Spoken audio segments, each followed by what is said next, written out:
Morning, afternoon, evening, or night. No matter what time you're watching, welcome, leave a comment, and let me know what town you're watching from. And hey, if this story popped up for you, it's because it deserves to be heard. So, subscribe to the channel so you don't miss stories like this one. The sky was painted orange and blood red when he finished tending the cattle and started back towards the house. The afternoon was slowly fading behind the hills, and he rode along the old shortcut across the sparse woods near the old fence line. He hadn't used that trail in months, but today, something inside him told him to go that way. Intuition, or maybe a sign from God. Hank Peterson was 52 years old and knew these lands like the back of his hand. Every rock, every crooked tree, every bend in the dry creek bed. The Sunrise Sanctuary Farm had been his father's, who died young, and then his mother, who passed soon after. But it was with Sarah, his wife, that the place really came to life. She planted flowers on the porch, sang while she cooked, laughed out loud when he told stories about working the farm. It's been 3 years now, 3 years since cancer took Sarah away, leaving only her scent in the sheets and the echo of her laughter in the corners of the house. Since then, Hank had been living on autopilot, waking up before sunrise, taking care of the cattle, fixing fences, planting corn, harvesting what he could, going to bed when the stars came out, always alone, always in silence. His horse was his only real companion. Roan, a strong mixed breed that Sarah had received as a gift from her father. The animal seemed to understand his owner's sadness. He walked slowly when there was no rush, stopped in the shade when the heat was intense, and never caused trouble. It was as if he knew that Hank no longer had the patience to argue with anything or anyone. That late afternoon the air was still. Not a breath of wind. The smell of dry earth mingled with the sweat of the two, man and animal. The cicadas were singing loudly, announcing the arrival of night. Hank let Roan set the pace. He wasn't in a hurry. At home, only silence and a cold supper awaited him. Suddenly, the animal stopped dead. He froze, stretched his neck, sniffed the air, and took 2 steps back. "What is it, Roan?" Hank patted the horse's neck. "Mountain lion around?" But it wasn't an animal smell. It was something else. Something wrong. Something that shouldn't be there. He slowly climbed down from the saddle and tied the reins to a dry branch. He walked a few yards along the dusty trail, paying attention to every sound. The crickets had stopped chirping, even the cicadas were quiet, as if all of nature was holding its breath. That's when he saw it. A large anthill, active, red like the earth cracked by the sun. But what made his heart race wasn't the anthill, it was what was on top of it. The body of a young woman lying down, her wrists tied with a thick rope attached to a stake driven into the ground, clothes torn, skin covered in scratches, and the ants, hundreds of them, crawling up and down her body as if they were celebrating. Hank felt his legs buckle, his stomach churned, bile rose in his throat. But there was no time to feel disgusted or afraid. That girl was alive, breathing weakly, almost invisibly, but breathing. He ran to her. He knelt on the hot ground and pulled his pocket knife out. His hands were shaking so much that he almost dropped the tool. He cut the rope with quick, desperate movements. The ants crawled onto him too, biting, burning his skin, but nothing hurt more than imagining the suffering of that creature. She was light. Too light. Her face had the pallor of someone at their limit. Even unconscious, there was an expression of pain that seemed etched into her skin. Hank carried her in his arms to Roan. The horse, as if understanding the urgency, stood still as he climbed back into the saddle with the girl in his arms. The gallop was tense. Each movement of the animal made her head sway. Hank held her tight, protecting her as best he could. The wind hit their faces, kicking up dust. The farm had never seemed so far away. When they arrived, the sun had already disappeared behind the hills. The house was dark, cold. Hank lit the kerosene lamp and took the girl straight to the guest room, the same one where Sarah had stayed during the last months of her life. The bed was made with clean sheets that smelled of soap and sunshine. Carefully, he washed her wounds with warm water and soap. He removed ants from her hair, mouth, and eyes. He cleaned every scratch, every red mark with a damp cloth. He changed her dirty, torn clothes for a cotton nightgown that had belonged to Sarah. It was too big, but it provided comfort and dignity. The girl only woke up hours later. She opened her eyes slowly, confused. Brown eyes, deep, scared. "Where am I?" Her voice was hoarse, hurt. "You're in my house." Hank pulled a chair closer to the bed. "My name is Hank. I found you tied to an anthill near the old fence line. You're safe now." She didn't answer right away. She looked at the low ceiling, the adobe walls, the lamp that made shadows dance. Then she turned her face to the side and let the tears run slowly, silently. She began to speak, but her voice failed. "You don't have to say anything now." Hank took her hand, which was cold and trembling. "You're alive. That's what matters." She squeezed his hand, weakly, but with enough strength to show that she was grateful. "I didn't do anything wrong," she murmured, as if she needed to justify herself. "Nobody does anything that justifies that." Hank's voice came out choked. "Nobody deserves to go through that." Then, in an almost inaudible whisper, like a secret torn from her soul, she said, "I'm a virgin." The words hung in the air. Hank understood the weight of them. He understood that someone had tried to break not only her body, but also her soul, and that she felt the need to tell him that, as if it were important that he knew. "You're a good girl," he replied, squeezing her hand lightly, "and you'll stay that way." After that, she fell asleep again, exhausted, surrendered. Hank stayed there in the chair next to the bed, listening to her breathing calm down. He cried silently for the pain that creature had felt, for the cruelty that someone was capable of, for the injustice of throwing a living girl into an anthill as if she were trash.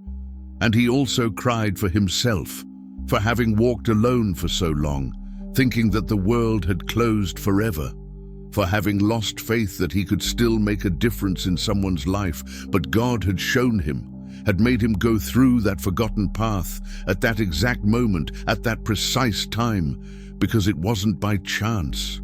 She had been left to die in silence, far from everything and everyone, but God made sure that someone passed by there, someone who still believed that a life was worth saving. And it was there, in that silent room, with the lamp casting shadows on the wall, that the story of the two began in earnest. The rooster crowed 3 times before Hank opened his eyes. He had slept in the chair, his neck aching, his back complaining, but he didn't regret it. The girl had woken up twice during the night, once screaming as if she were still tied to the anthill, another time asking for water with a voice hoarse from crying so much. The morning light was slowly entering through the small window. She was sleeping peacefully now, her face less tense than the night before.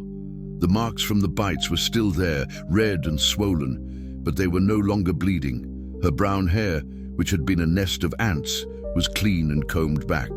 Hank got up slowly, trying not to make noise. He needed to milk the cows, feed the pigs, release the cattle into the pasture. Life on the farm didn't stop for anything. But first, he went to the kitchen to prepare some chamomile tea. Sarah always said it was good for calming the nerves. When he returned with the steaming cup, he found the girl awake, sitting on the bed, hugging her knees, looking out the window. The morning sun shone on her face, showing that she was younger than she had seemed the night before. 18, maybe 20 years old. Pretty, in a simple, country way. "Good morning," said Hank, offering the tea. She accepted the cup with both hands. She blew on it before drinking, like children do. "Thank you," she murmured, "for everything. No need to thank me. Anyone would do the same thing." She shook her head, disagreeing. "No, not everyone would stop to help. Some people pass right by, pretending they didn't see. Hank pulled up the chair and sat down. There was something in her voice that showed too much experience for the age she appeared to be. "What's your name?" "Mary Lou," she replied after a pause. "But everyone calls me Lou." "Lou," he repeated, liking the name. "Are you from around here in Montana?" Her face closed. Her eyes fled the window and fixed on the cup. "I was. Now I don't know where home is anymore." Hank felt he had touched a wound. He changed the subject. "Are you hungry? I can make some oatmeal. Sarah, my late wife, used to say it was good for those who were weak." Sarah was a pretty name. Lou raised her eyes. "Were you married for a long time?" 15 years. She died of cancer 3 years ago." "I'm sorry. I shouldn't have asked." "It's okay. Sometimes it's good to talk about her. Makes it seem like she's still around." Lou took another sip of the tea. Hank noticed that she was holding the cup as if it were the most precious thing in the world. "Mr. Peterson, just Hank. I'm not that old." She almost smiled. "Almost. Hank, what you saw yesterday, what they did to me." She stopped, took a deep breath. "You're not going to turn me into the cops, are you?" The question took him by surprise. "Why would I do that? You're the victim." "Because some people don't believe it. They think the woman is always to blame for something. They say she provoked it, that she wanted it, that she deserved it." Hank felt anger rise in his chest, not against her, but against whoever had put that fear in the head of such a young girl. "Listen carefully, Lou. Nobody deserves to be tied to an anthill. Nobody, no matter what happened before, no matter what you did or didn't do. That's something only soulless people do." She started crying again, but this time they weren't tears of pain. It was relief. "My dad." And she began to speak between sobs. "My dad used to say that if anything ever happened to me, it was going to be my fault. That a proper woman doesn't cause trouble. Your dad was wrong. He died last year. And my mom married another man 2 months later. A man who..." Her voice faded. Hank didn't need to ask anything else. He understood everything. "Was it him who did this to you?" Lou nodded, confirming. Tears streamed down her face, but she continued to speak. "He said I had to be grateful, that he was giving me a home and food, that I couldn't be sassy, and when I told my mom, she didn't believe you. She said I was lying, that I was jealous of her, that I wanted to break them up." Hank clenched his fists. He knew stories like that. He knew they happened more than people like to admit. But hearing it up close, seeing the result in the flesh, was different. "And then, I ran away. I took the road, aimlessly.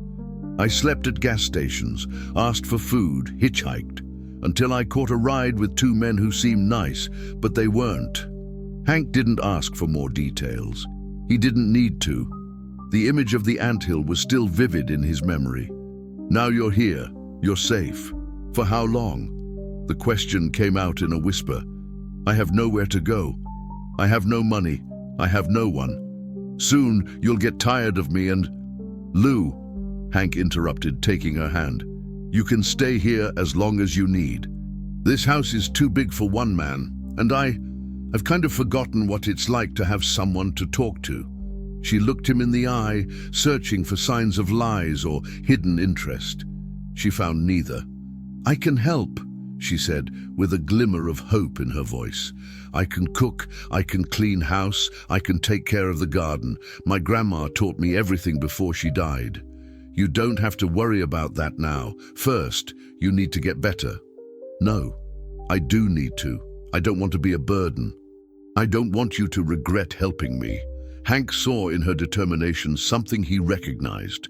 It was the same survival instinct he had when Sarah died, the need to keep busy so as not to think too much, so as not to sink. "Okay, but only when you feel ready. I already do, at least for some things." She got out of bed, staggered a little, but regained her balance.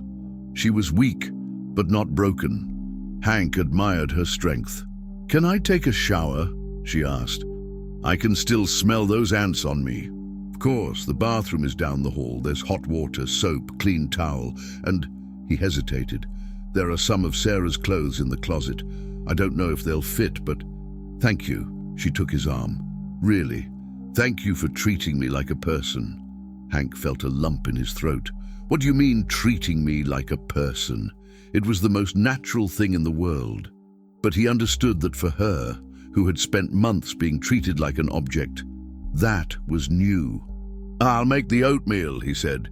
"And then, if you want, you can help me feed the chickens. It's light work." When she left for the bathroom, Hank stood still in the middle of the room. The house, which for 3 years had only echoed his own footsteps, now had other sounds: water running in the shower, someone moving, living, taking up space. It was strange, but it was good. There in the kitchen, while stirring the oatmeal on the wood stove, Hank thought about the irony of life. He who had spent so long asking God for a sign, a reason to continue, had received an answer in the most unexpected way possible. It wasn't the answer he expected, but maybe it was exactly what he needed. From the bathroom came the sound of water falling, and for the first time in 3 years, Hank found himself whistling an old song that Sarah liked to sing. Life, as strange as it was, had returned to that house. 2 weeks passed like water flowing downhill. Lou was right when she said she knew how to take care of a house. The girl worked with delicate but firm hands.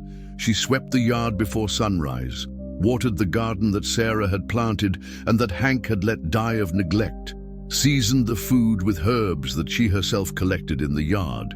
The house gained new smells: the smell of homemade bread coming out of the oven, of strong coffee in the aluminum pot, of clean clothes drying on the clothesline. Sounds too. Lou hummed softly while washing dishes, talked to the chickens when scattering feed, laughed when Roan nuzzled her, asking for affection. Hank found himself stopping work just to listen. 3 years of heavy silence had created a thirst for human sounds that he didn't even know existed. But not everything was peaceful. Lou still woke up screaming some nights. Always the same nightmare, her tied to the anthill with no one to hear her cries. Hank would run to her room, light the lamp, hold her trembling hand until she calmed down. He never asked for details. He just stayed there in silence until she fell back asleep. During the day, she hid her fear well, but Hank noticed when a strange noise made her flinch, when the arrival of any neighbor made her tense, when she looked at the road as if expecting someone to arrive at any moment. "Is something worrying you?" he asked one afternoon while they were repairing the back fence. Lou stopped stretching the barbed wire. She looked at the horizon, where the dust kicked up by a car was dissolving in the wind. "What if they come after me?" "Who?" "The men who left me at the anthill. What if they find out I'm alive? What if—" "Lou."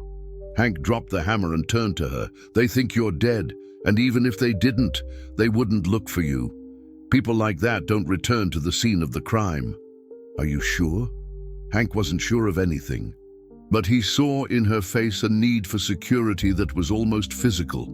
"I am, and if by chance someone does show up here, they'll have to get past me first." She smiled for the first time since she arrived, a small, shy but genuine smile. "You're a good man, Hank. Sarah was lucky. Sarah always said I was too stubborn, that when I got an idea in my head, there was no force in the world that would make me change my mind. And what idea have you gotten into your head now? That you're going to be okay, that nothing bad will happen to you while you're here?"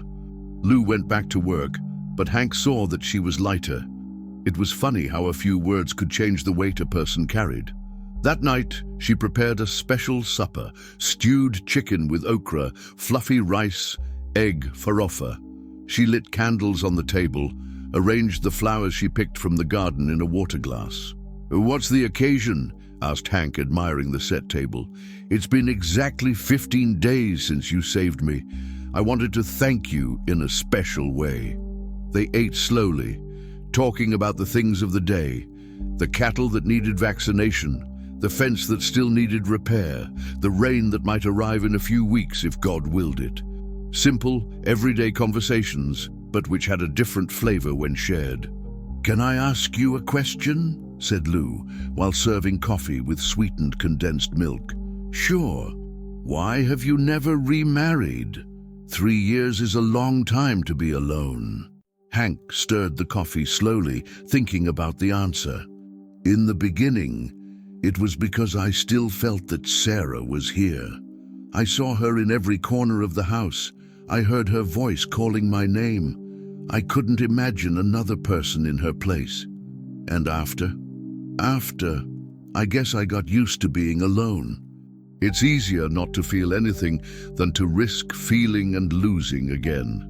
Lou nodded, understanding. "I thought I would never be able to trust any man, that they were all the same, that they all wanted the same thing. And now I know there are men like you, that there is still goodness in the world." Hank felt his face get hot. He wasn't used to compliments. "You've taught me something too," he said. "What?" "That I can still take care of someone. That I'm still good for something besides planting corn and raising cattle." They were silent for a while, each lost in their own thoughts. Outside, the wind swayed the trees, and the crickets sang their usual song. "Hank?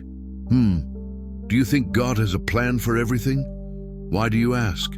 "Because sometimes I think that everything that happened to me, all the pain, all the suffering, maybe it was to bring me here, to you." Hank looked at her. Lou was 20 years old, but her eyes were those of someone who had lived much longer than that. She was an old soul in a young body. "I don't think God causes suffering," he said, "but he uses it to fix what's broken. And were we broken? I was. You too. Each in our own way." Lou got up and started collecting the dishes. Hank helped her, and for a moment, while the two of them were washing dishes in the small kitchen sink, he felt at peace. It was a peace he hadn't felt in a long time. The peace of someone who has company, purpose, someone who cares if he wakes up the next day or not. "Lou?" "Yes?" "Thank you." "For what?" "For letting me help you." She stopped washing the plate and looked at him, confused. "What do you mean?" "You could have run away. You could have left as soon as you got better. But you stayed. And that saved me as much as I saved you." Lou put her hand on his arm. It was a simple touch, but it brought warmth. "We saved each other," she said. The next morning, Hank woke up to a strange noise. It wasn't the familiar sound of the animals in the corral or the chickens scratching. It was a car engine coming down the dirt road that led to the farm. He looked out the window and saw a white pickup truck kicking up dust. He didn't recognize the vehicle. Few cars passed by there, and when they did, he usually knew who they belonged to. Lou appeared at the door of her room, still in her nightgown, her eyes wide with fear. "Who is it?" "I don't know. Stay in there. Let me go see." Hank put on his pants and shirt quickly. He grabbed the shotgun he kept behind the door. It wasn't loaded, but anyone arriving from afar wouldn't know that. The car stopped in the yard.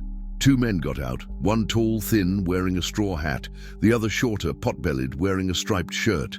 Hank didn't know either of them. "Good morning," said the tall man. "Are you Hank Peterson?" "I am. How can I help you?" "We're from the Caldas Novas Sheriff's Department. We're looking for a girl who disappeared about 3 weeks ago. Mary Lou Santos.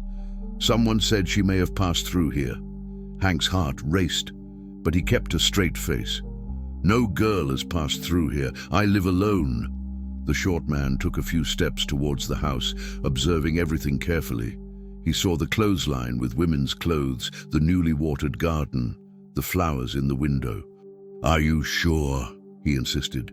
"Because according to the information we have, she was running away from home. She hitched a ride with 2 people in Merinos and disappeared. We're following the route. I already said I haven't seen any girl." The short officer approached the house. Hank held the shotgun tighter. "Can I take a look?" he asked. "You can. But let me see your ID first." The man hesitated for a second before showing a wallet with a badge that could be real or fake. Hank wasn't an expert in identifying police documents, but something about those 2 didn't seem right.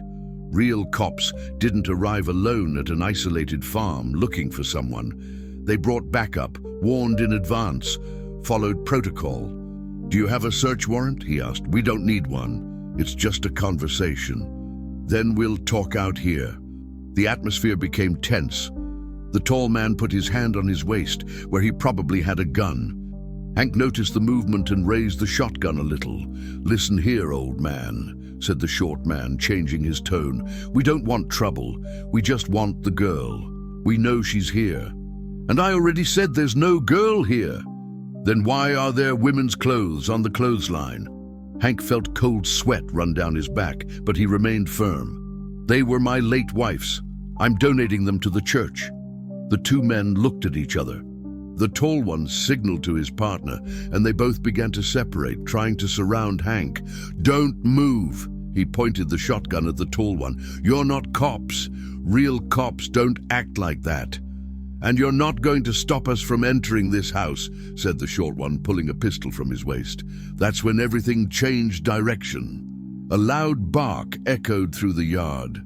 A roan, who was loose in the pasture, came galloping towards the men, neighing loudly, as he did when there was a mountain lion nearby. The horse passed between the two strangers, causing them to separate and lose their positioning. In the middle of the confusion, Lou appeared on the porch, not from the front door, but from the back door, holding a scythe in her hand. "It's them!" she shouted. "They're the men who tied me to the anthill." The tall man turned to her, raising the gun. Hank didn't think twice. He fired the shotgun into the air, scaring the two. The shot echoed through the hills, scaring the birds and causing the neighborhood dogs to start barking. "Next shot won't be in the air," he shouted. The two men ran to the car. The engine roared. The wheels spun on the dirt, kicking up a cloud of red dust. In a few seconds, they had disappeared down the road. Hank lowered the gun, his hands trembling. Lou came down from the porch running and threw herself into his arms.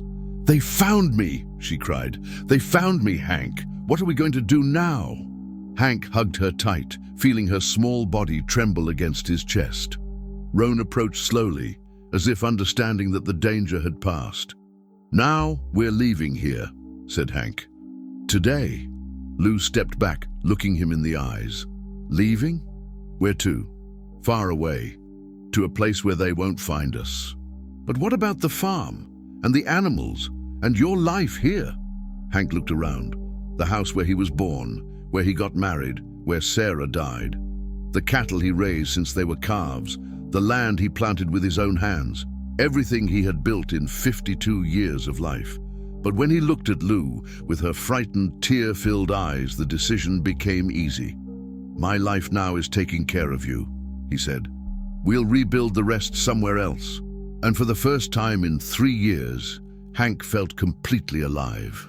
Half an hour after the confrontation, Hank and Lou were in his pickup truck with 2 small suitcases and some supplies in the back seat. The rest, the house, the cattle, the furniture, a whole life built, was left behind as a memory in the rearview mirror. Hank drove slowly down the dirt road, avoiding kicking up too much dust. He didn't want to attract attention. His eyes went from the road to the mirror, checking if they weren't being followed. Lou was silent in the passenger seat, hugging a bag with the few clothes that fit. "Where are we going?" she asked after a few miles.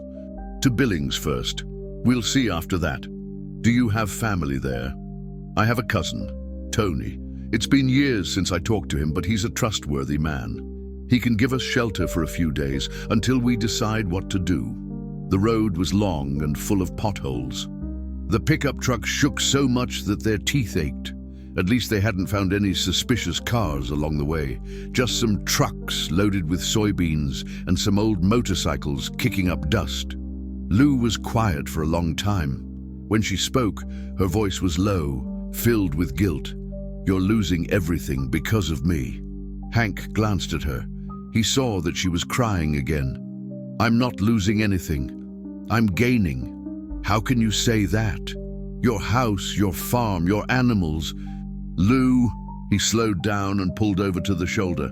"Listen to me. That farm was no longer a home for me. It was just a place where I was waiting to die. You gave me a reason to live again. But there's no but. We're going to start over. together somewhere else, and it's going to work. You'll see." She dried her tears with her sleeve and nodded. Hank returned to the road, but now he was more confident. The decision had been made. There was no turning back. When they reached I-90, the traffic increased. Cars, buses, trucks passed at high speed. Hank blended into the traffic, just another vehicle lost in the middle of so many others. It was good. The more anonymous, the better. They stopped at a gas station to refuel and eat something. Lou stayed in the car while Hank went to the convenience store. He bought 2 sandwiches, soda, cookies, and a road map. On the way back, he saw that she was tense again. "What is it?" "That car over there." She pointed discreetly to a white pickup truck parked near the restrooms. "It looks like the one the men had at the farm." Hank looked. It really looked like it. Same color, same model. But there were many trucks like that in that area. "Let's take a look at the license plates," he said. They passed near the vehicle, pretending they were going to the restroom. The plate was from Montana, but not from Billings. And there was a sticker on the back of a store of agricultural implements. It was probably from some farmer in the region anyway. "It's not them." Hank took her hand. "But it's good to be careful." They returned to the road. Lou was more relaxed, but Hank remained attentive to the rearview mirror. He passed through an operation of the highway patrol, but everything was normal. The officers only looked at the documents and released them. "At least the real police aren't looking for you," he commented. "How are you sure?" "Because if they were, they would have asked your name there at the roadblock." The sun was setting when they arrived in the outskirts of Billings. The big city was a shocking contrast after weeks in the countryside. Tall buildings, heavy traffic, horns, smoke. Lou was impressed. "I had never seen such a big city," she said. Sarah hated coming here. She said there was too much noise, too much rush. But it has its advantages. It's easier to hide in the middle of so many people. Hank followed the memory to the neighborhood where his cousin lived. It had been 5 years since he had been there. But he remembered the way. South Billings, a simple area, of small houses and narrow streets. Tony's house was like all the others on the street. Single story with a fence in front, tiny but well kept. There was a light on in the living room and an old car in the garage. "Stay here," said Hank. "Let me talk to him first." He got out of the pickup truck and knocked on the gate. A man of his age appeared at the window, suspicious. When he recognized Hank, he gave a smile.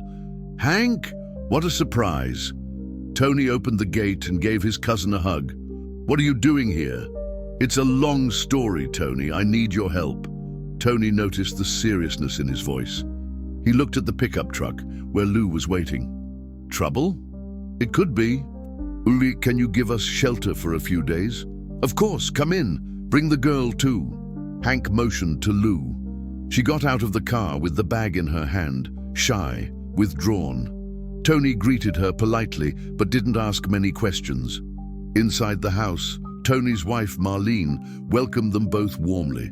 She was a simple, down-to-earth woman who wasn't surprised by visitors arriving unexpectedly.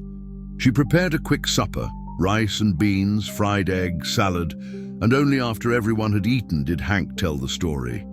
He spoke of meeting Lou, of taking care of her, of the threat from the men disguised as cops. He didn't go into details about the anthill, just said that she was in danger and needed to disappear for a while. Tony listened to everything without interrupting. In the end, he shook his head. "Ugly situation, cousin. But you're safe here. Just for a few days. I don't want to be a burden to you." "It's not a burden. It's family, and family helps family." Marlene showed Lou the guest room, small but clean, with a single bed and a closet. Hank was going to sleep on the sofa in the living room. "Thank you," said Lou, visibly relieved. "You're very kind. Don't mention it, honey. Make yourself at home." That night, Hank stayed awake in the living room, planning the next steps. On the road map he had bought, he studied the options. Florida was too far. Nevada might be better, or maybe Arizona, where there was cheap land and few questions. Lou appeared in the living room still dressed, but barefoot. Couldn't sleep?" she asked softly. "I'm thinking about what to do now." She sat in the armchair opposite the sofa where he was lying. "Hank, are you sure about what you're doing? There's still time to go back. I can disappear on my own. You don't have to—" "Lou," he interrupted. "How many times do I have to say it? My place is by your side now, no matter where it is. But you don't even know me that well. We've only been together for 2 weeks. Sometimes 2 weeks teach you more about a person than years of living together. I know who you are." "And who am I?" Hank sat up on the sofa, getting to her eye level. "You're a courageous girl who has been through terrible things, but hasn't lost her kindness, who woke up before sunrise to water the garden, who hummed while washing dishes, who treated my animals with affection, who made me remember that there were still good things in the world." Lou lowered her eyes, touched. "And you're a man who gave up his whole life to protect a stranger. Are you sure you won't regret it?" "I'm sure I would regret it for the rest of my life if I didn't do it." She got up and gave him a kiss on the forehead. A chaste kiss, of gratitude, but which carried much more than words could express. "Good night, Hank." "Good night, Lou." The next morning, Tony woke them up early. He was worried. "2 men showed up on the corner asking if they had seen a pickup truck like yours," he said. "Mrs. Henderson from the house across the street said they showed her a photo." Hank felt his blood run cold. "What kind of men?" "One tall, one short. The same ones you described yesterday." Lou turned pale. "They found us again." "How?" asked Hank. "There must be someone on the road who saw you passing by. Or they have contacts in the police. Whatever the case, you can't stay here," said Tony. "You're right, we can't put you in danger." "Wait." Tony went into the room and came back with some old clothes of his and a baseball cap. "Put this on, change your appearance, and take my car. Leave the pickup truck here. They'll think you're still in the city." "Tony, don't argue, it's the best way." 10 minutes later, Hank was dressed in baggy clothes and the baseball cap pulled over his eyes. Lou had tied her hair up and put on Marlene's sunglasses. In Tony's car, an old but reliable Ford, they looked like an ordinary couple. "Where are you going?" asked Tony. "It's better you don't know. If anyone asks, say we left at dawn and didn't say anything." The 2 cousins hugged. Hank knew it might be the last time they saw each other. "Take care, cousin, and take care of her too." "I will." They left through the back street, avoiding the corner where the men had appeared. Hank drove slowly, without hurry, as if they were normal people going to work. Only when they left the city and took the highway did Lou ask, "Where to now?" Hank looked at the map that was in the car's glove compartment. "To Denver. From there, we'll take a bus to anywhere in the US. A bus is harder to track. And after? After we start over. From scratch. But together." Lou held his hand over the gear shift. It was a small hand, but firm, full of calluses from working on the farm, but soft to the touch. "Hank?" "Yes? I think I'm starting to fall in love with you." The confession took him by surprise. Hank felt his heart race, but also a fear he didn't expect. "Lou, I know the age difference is big. I know you still love Sarah. I know it may seem like it's just gratitude, but it's not that," he interrupted. "It's just, I'm feeling something too, and it scares me." "What? Why?" "Because I'm afraid of ruining what we have. I'm afraid you'll regret it later. I'm afraid of—" It was her turn to interrupt. "I'm afraid of dying without having loved someone for real," she said. "I'm afraid of spending my whole life thinking that all men are the same. You've shown me that they're not." Hank stopped the car on the shoulder. He looked into her eyes, brown, sincere eyes that had seen a lot of bad things but still managed to shine with hope. "If we're going to try this," he said slowly, "it has to be little by little, carefully, without hurry. I'm not in a hurry. I just wanted you to know how I feel." He held her face with both hands and gave her a kiss on the forehead, then another on the cheek, and finally, very slowly, a kiss on the lips. A soft, respectful kiss, but which sealed something between the two. When they separated, Lou was smiling. A smile he had never seen before, not the shy smile from before, but the smile of a woman who had just discovered that she could be loved. "Now we can go," she said. Hank returned to the road with a strange feeling in his chest. It was fear and hope at the same time, the fear of betraying Sarah's memory, the hope that maybe life still had more chapters to write. In the rearview mirror, Billings disappeared into the morning mist. In front, the road stretched out infinite, full of possibilities. And for the first time since Sarah died, Hank wasn't driving to nowhere. He was driving home, a home that didn't exist yet, but that they were going to build together. The bus station of Denver was a sea of people, workers returning from work, students with heavy backpacks, families carrying luggage. Hank and Lou blended into the crowd, just two more anonymous passengers looking for a destination. At the ticket counter, they studied the options. Seattle, Portland, Los Angeles, Chicago, New York. Names that represented new beginnings, places where no one knew them. "So?" asked Lou. "Where does your heart tell you to go?" Hank looked at the timetable panel. There was a bus to Albuquerque leaving in an hour. From there, they could go to rural New Mexico, a region of farms and simple people, a place where an older man and a young girl wouldn't attract so much attention. "New Mexico," he said. "Good land, hospitable people. There we can get work and a place to live." They bought 2 tickets and settled in a diner to wait. Lou ate a grilled cheese sandwich. Hank had coffee with a donut. It was a simple meal, but it had the special taste of things shared. "Hank," she said softly, looking around. "There's a man at the entrance who's been looking at us for a while." He turned discreetly. It was a middle-aged man, unshaven, with dirty clothes. He could be a homeless person. He could be someone waiting for a ride. Or he could be an informant. "Let's go somewhere else," he whispered. They left the diner and walked through the corridors of the bus station. The man followed them from a distance. Hank quickened his pace. Lou followed. They entered a souvenir shop, feigned interest in a piece of pottery left through the back door. The guy didn't show up. "It may have been our imagination," said Hank, but he remained alert. There were 20 minutes left for the bus when they heard the announcement on the loudspeaker, "Passengers for Albuquerque, boarding at gate 12." It was time. They walked towards the platform, mixed with other passengers. The bus was there, engine on, doors open, an ordinary vehicle with nothing special but which represented freedom. It was when they climbed the steps that Hank saw through the window the white pickup truck, parked in the parking lot, with 2 men inside watching the movement. "They're here," he murmured to Lou. She tensed, but didn't look back. They sat at the back of the bus, away from the windows. Hank prayed that the driver would leave soon. 10 minutes that seemed eternal. Other passengers getting on, putting luggage away, looking for seats.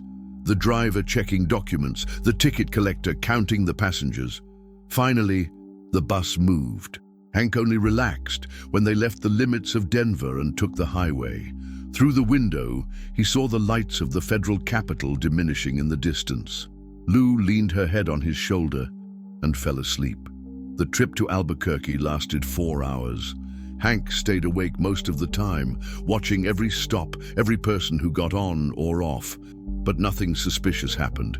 They arrived at dawn in a medium-sized city, busy even in the dead of night. Hank knew Albuquerque by hearsay, a large agricultural center, gateway to the southwest, a place where people from the countryside weren't strangers. In a simple motel near the bus station, they rented 2 separate rooms. The owner, an elderly man with a gray mustache, didn't ask questions. He received the money and handed over the keys.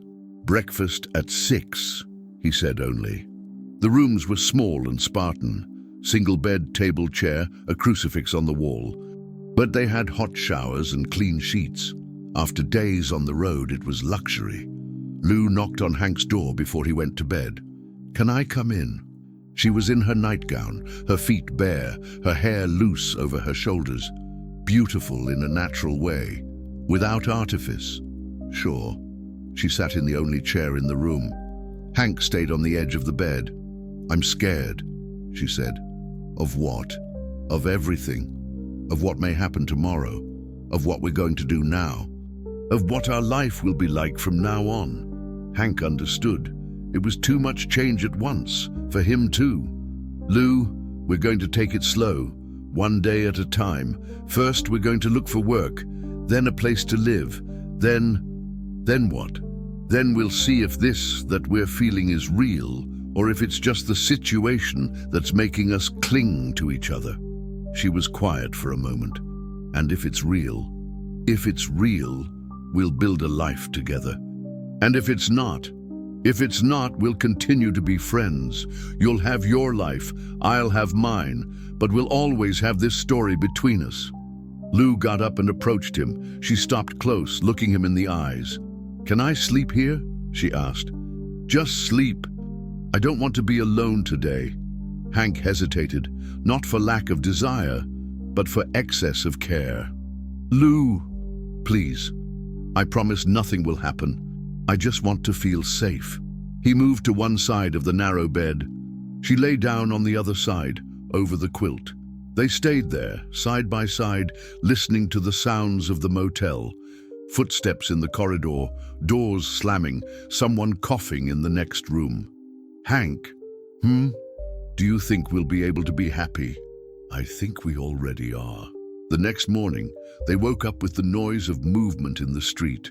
Lou had approached during the night and had her head resting on Hank's arm. He woke up first and spent a few minutes just watching her face sleeping. It was a face at peace, without the marks of tension she carried when she was awake. When she opened her eyes, she smiled. Good morning. Good morning, did you sleep well? Better than in weeks. They had breakfast at the motel. Strong coffee, bread with butter, fresh cheese. They talked to the owner about job opportunities in the region. There are plenty of farms around here, said the man. Always needing people to work. And the girl, if she knows how to cook, can find work in a family's house. Where can we look? There's an agency up the street, Mrs. Johnson. She knows everyone in town. The employment agency was a small room with some chairs and a board full of ads. Mrs. Johnson was a robust lady with thick glasses who spoke loudly and quickly. New couple, huh? She asked, looking at them. Married? Hank and Lou looked at each other. Not yet, said Hank. But we intend to. Good, good.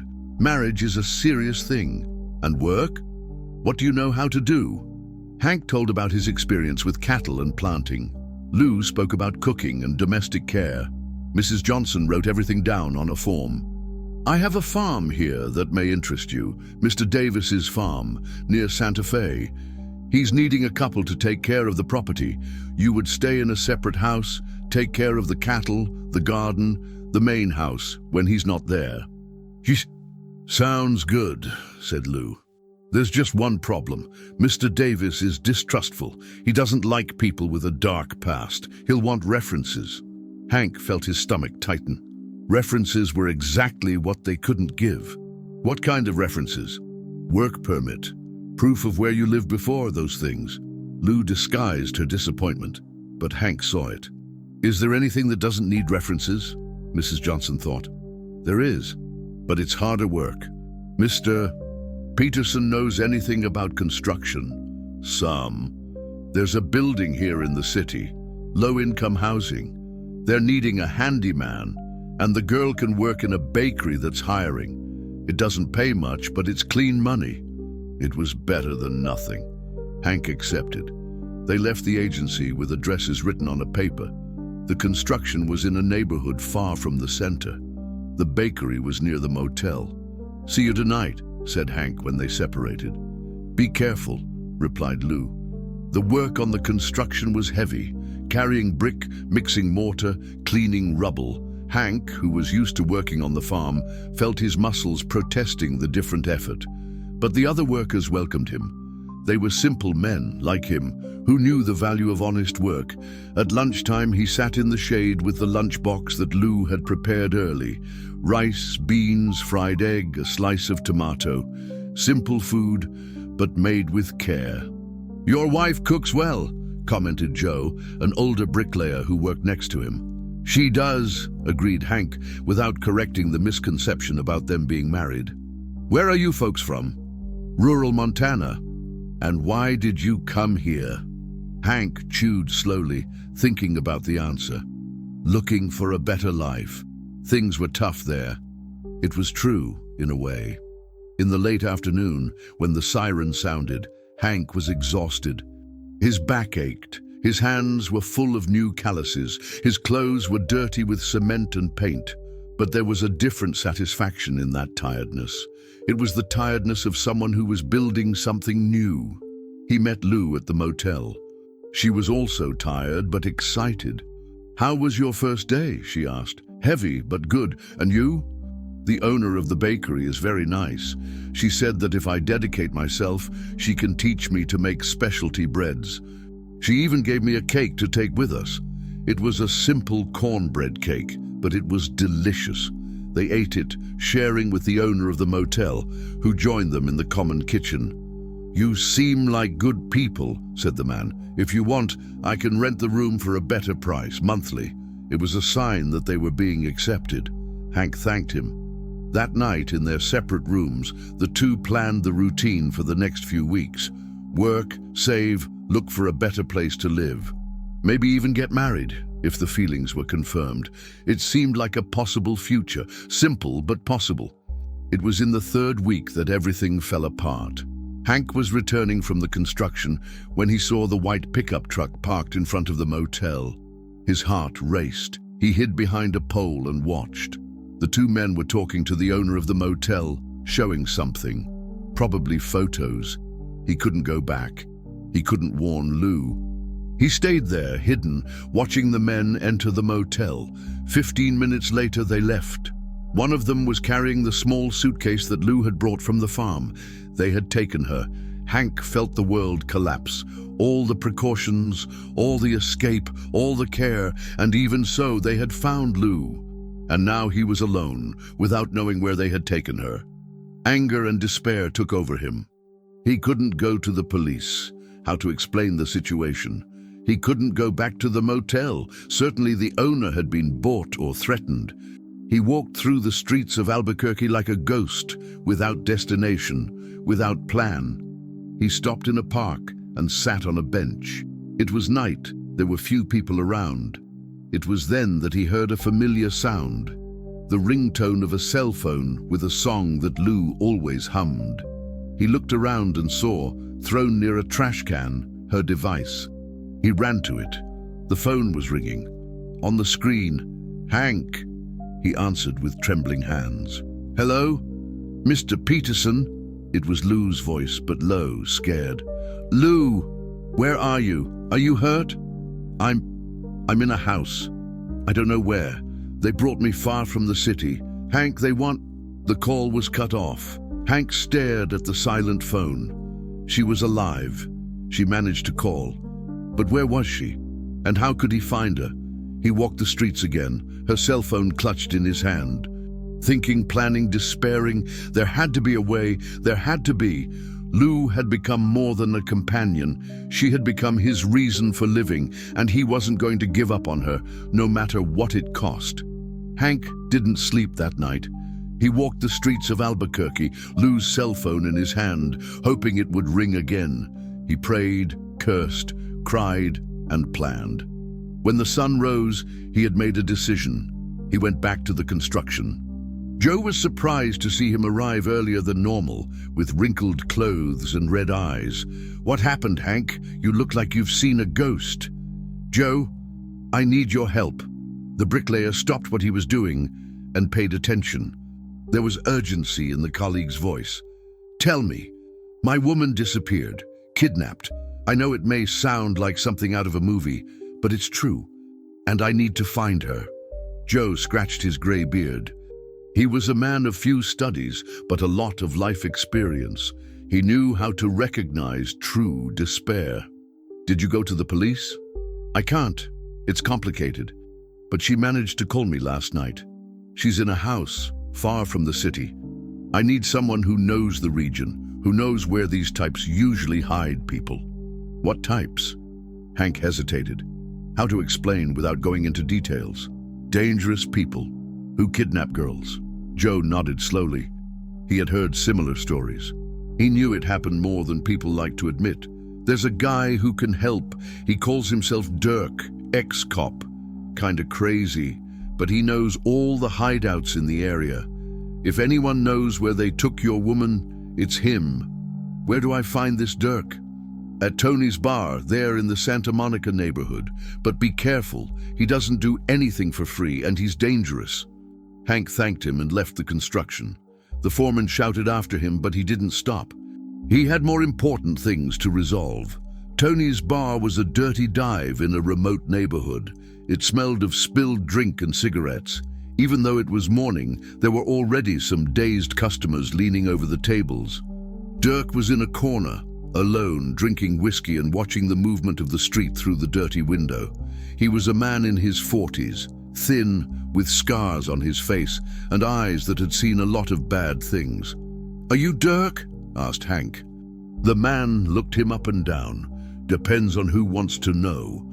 My name is Hank. Joe sent me. He said you know the region." "Joe talks too much. Sit down."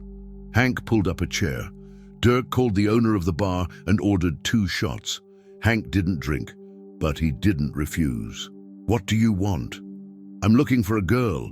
She was kidnapped yesterday. I know she's in a house outside the city." "There are many houses outside the city. She managed to call me. She said she's far from Albuquerque. Isolated place." Dirk downed the whiskey in one gulp. "Who kidnapped her?" "2 men, one tall, one short. They drive a white pickup truck." "Ah." Dirk made a face as if he recognized something. "I know those 2. They work for a guy named Ed, rich rancher who has some dark business." "What kind of business?" "The kind you don't want to know. But I can tell you where his ranch is." "Where?" "Hold on, partner. Information costs money." Hank took out of his pocket all the money he had. 3 $20 bills. It was all he managed to save working on the construction. "That's what I have." Dirk counted the money and put it in his pocket. "The ranch is out near Gallup, about 60 miles from here. Isolated place surrounded by woods. There's an iron gate at the entrance and vicious dogs loose on the grounds." "How do I get there?" "Take I-40 west towards Gallup. After passing the Grants exit, there's a dirt road to the right. Follow it about 15 miles until you see a sign that says Hope Ranch. Ironic name, huh?" Hank memorized every detail. "Is there security? Besides the dogs, there are 2 or 3 goons, armed. It won't be easy to get in there." "What if I call the police?" Dirk laughed bitterly. "Ed has people in the police. Before you get there, he'll already know. And your woman, well, she can disappear forever." Hank felt his stomach churn, but he couldn't give up. "Give me a tip. How to get in without being seen. There's a fence in the back that's broken. You can get through there at dawn. But the dogs will smell your scent. You'll have to be quick and silent. And then you hope God is on your side." Dirk got up to leave but stopped. "Look, I'm going to give you some advice. This Ed is no joke. He's already killed people. If you go there, you may not come back. She's worth the risk." "She must be. Otherwise you wouldn't be here." Dirk left the bar, leaving Hank alone with his thoughts. The plan was suicidal. A man of 52 years, alone, against armed thugs on an isolated ranch. The chances of success were minimal, but there was no other option. He spent the rest of the day preparing. He bought a flashlight, rope, a bigger knife. He went back to the motel when he knew the owner wasn't there, grabbed his few clothes and the money hidden in the mattress. He rented an old car in a junkyard in the outskirts of the city. The owner didn't ask many questions, as long as the payment was in cash. When night fell, Hank was on the road. I-40 was a dark ribbon cutting through the darkness. Few cars passed. The engine of the rented car roared low, making strange noises that he tried to ignore. He arrived in Gallup after midnight. It was a small town, already all sleeping. He passed the Grants exit and looked for the dirt road that Dirk had mentioned. He found it after a few miles. It was a narrow road full of potholes that snaked through fields of grazing land. Hank drove slowly, without turning on the high beams, using only the low light to avoid attracting attention. The ranch appeared after 20 minutes. It was exactly as Dirk had described. High iron gate, a large house in the middle of a large plot of land, many trees around, and the unmistakable sound of dogs barking in the distance. Hank stopped the car about 500 yards before the gate, on a curve in the road where it was hidden behind some trees. He turned off the engine and watched. The house had some lights on. He could see figures moving in the windows. Lou was in there, he was sure. He walked through the woods next to the road until he reached the back of the property. The fence was barbed wire with wooden posts. There really was a hole in one of the sections, right where Dirk had said. The dogs were barking sporadically, but seemed to be concentrated in the front of the ranch. Hank waited until they calmed down and passed through the fence. The land was large and dark. The house was about 300 yards away. Hank moved slowly, crouching, avoiding making noise. His heart was beating so hard that he was afraid someone might hear. When he got close to the house, he could hear voices, men talking on the front porch. He circled the building and reached the windows at the back. The first window was dark, the second too. In the third, he saw a faint light, like from a candle or lamp. He peeked carefully. Lou was there, sitting in a chair, her hands tied behind her back, her mouth taped shut. Her eyes were open, alert. There was a man in the room with her, one of those who had gone to Hank's farm. Hank's stomach churned with anger, but he forced himself to remain calm. He needed a plan. The window had bars, but they were old and rusty. With the right tool, he might be able to open them. The problem was the guard in the room. Hank circled the house looking for another entrance. In the back, there was a service door that seemed less guarded. He tried the doorknob. It was locked, but the lock seemed simple. He used the knife to force the lock. It took a few minutes, but he succeeded. The door opened with a low creak. He entered a dark kitchen. It smelled of old food and cigarettes. He walked slowly towards the corridor that led to the room where Lou was. He could hear the conversation of the men on the porch. How long are we going to stay here with this girl? Until the boss decides what to do with her. And the old man who was with her? He must have run away, coward. Hank clenched his fists. He wasn't a coward. He was there to prove that. He came to the door of the room where Lou was. The guard was facing away from the entrance, looking out the window. Lou saw Hank first. Her eyes widened, but she had the good sense not to make any gesture. Hank entered the room silently. The guard only realized it when it was too late. Hank grabbed him from behind, covering his mouth, and applied an arm lock he learned in his youth. The man struggled, but Hank was stronger and desperate. In a few seconds, the guy passed out. Hank ran to Lou and took the tape off her mouth. "Hank," she whispered, "how did you find me?" "I'll explain later. Let's get out of here." He cut the ropes that held her hands. Lou was weak, but she could walk. "How many men are there here?" "3. That one and 2 more outside." "Let's go through the back." They left the room carefully. The corridor was dark and silent. They reached the kitchen without problems. It was when they opened the back door that everything went wrong. One of the dogs was there, right at the exit. A big German shepherd who started barking furiously as soon as he saw them. "Run!" shouted Hank. The two ran towards the woods.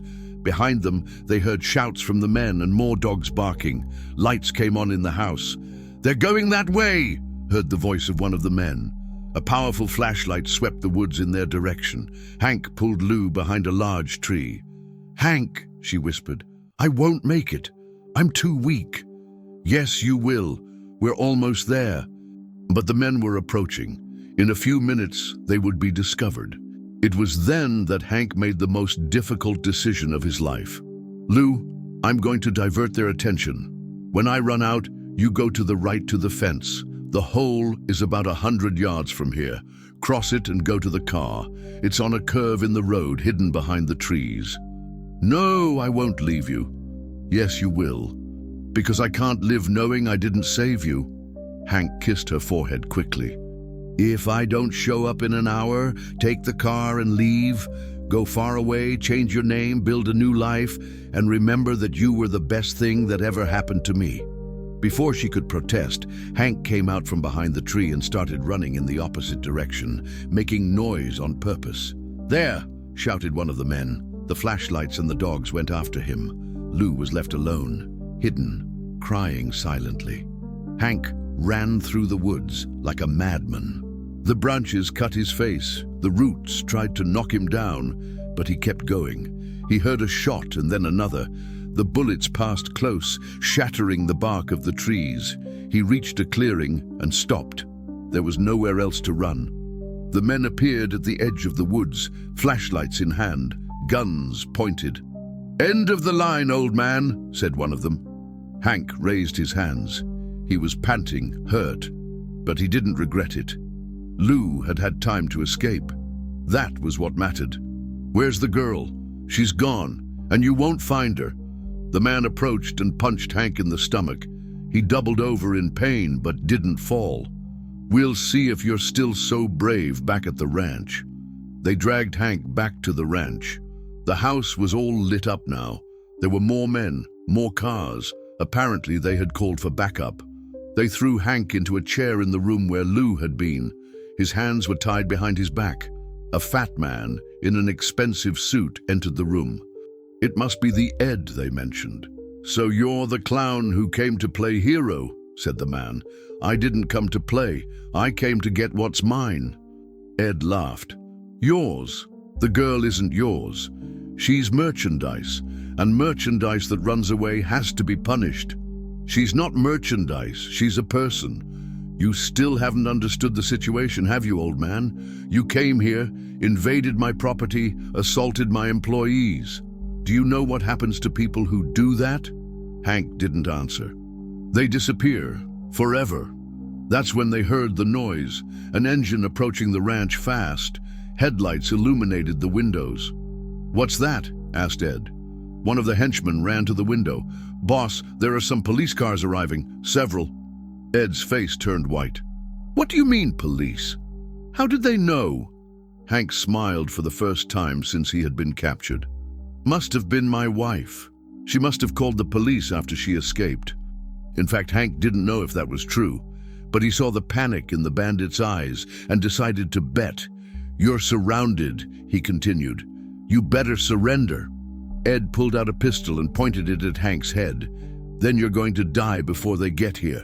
That's when the front door exploded. Men in black invaded the house shouting, "Police! Everyone on the ground!" The shootout was quick and intense. Hank threw himself on the floor, still tied to the chair. Bullets flew through the room, shattering glass and furniture. When the silence returned, Hank was still alive. Ed was on the floor, wounded in the leg. The henchmen surrendered. A police officer cut the ropes that held Hank. "Are you all right?" "I am. What about the girl, Lou? Is she safe?" "She is. She's the one who brought us here. She's out there, waiting." Hank left the house, staggering. Lou ran to meet him and threw herself into his arms. "I thought they had killed you," she cried. "I'm here, I'm alive, and you're free." "How did the police know where we were?"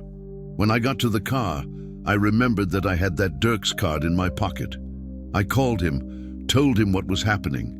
He said he knew an honest detective in Albuquerque. The guy organized the operation in less than an hour." Hank shook his head, impressed. "And I thought I was going to die as a lone hero." "You're my hero," said Lou, "but I wasn't going to let you die alone." The detective approached them. He was a middle-aged man, serious but not intimidating. "You'll have to give a statement," he said, "but from what I understood of the situation, you're the victims here." "What about them?" asked Hank, looking at Ed being carried on a stretcher. "They're going to pay for everything. Kidnapping, false imprisonment, attempted homicide. This Ed had a lot of crimes on his back. You helped us catch a dangerous criminal." At the police station in Albuquerque, Hank and Lou told the whole story. From the encounter at the anthill to the kidnapping at the motel, the detective listened to everything carefully. "You're brave people," he said at the end, "and you can rest easy. This gang won't bother anyone anymore." They left the police station when the sun was rising. Albuquerque was waking up for another normal day, but for them, it was the first day of a new life. "And now?" asked Lou. "Now we start over. For real this time? Right here?"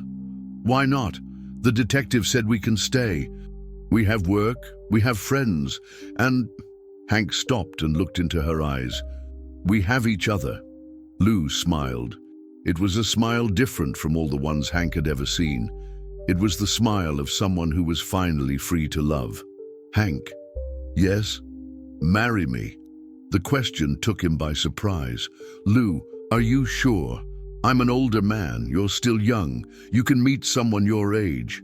I want to meet you, every day, for the rest of my life." Hank felt his eyes water. 3 years ago, he thought his life was over when Sarah died. Now he knew it had only been a new beginning. "I will," he replied, "but on one condition." "Which?" "Let's do it right. Engagement, white dress, church, party. You deserve all that." Lou laughed and threw herself into his arms, right there on the street, in front of the police station, with police officers passing by and the movement of the city around. "I love you, Hank. I love you too, Lou." And there, at that moment, Hank understood that God really had a plan for everything. A plan that passed through pain, loss, fear, but that always reached the right place.